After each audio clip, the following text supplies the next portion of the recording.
Saudara, konflik satwa dan manusia terjadi di Kelurahan Tembilalah Hilir, Kabupaten Indragiri Hilir Riau.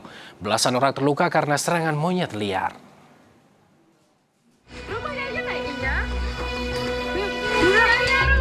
Sejak 24 Juli lalu, warga di Jalan Pangeran Hidayat, Indragiri Hilir Riau resah dengan keberadaan monyet liar yang masuk permukiman mereka.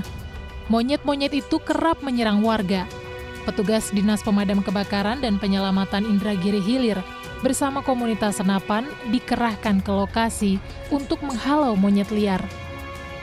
Di beberapa titik kita juga melakukan pengintaian secara langsung dengan mengikut sertakan masyarakat. Pada hari ini juga kita didukung oleh salah satu komunitas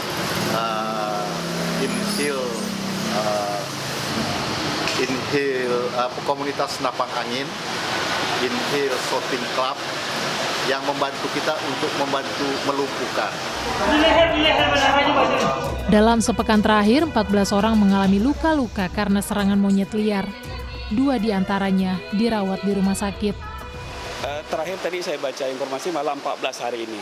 Jadi artinya dari 9 itu yang masuk ke IGD kita, Rumah Sakit Perhusada, sisanya tuh ke paskes lain, bisa aja ke puskesmas.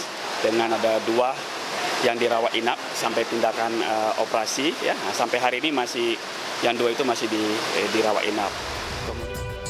Hingga kini belum diketahui penyebab monyet-monyet liar mengamuk di permukiman warga. Warga diimbau selalu menutup pintu dan jendela rumah untuk mengantisipasi kedatangan satwa liar tersebut. Tim Liputan Kompas TV.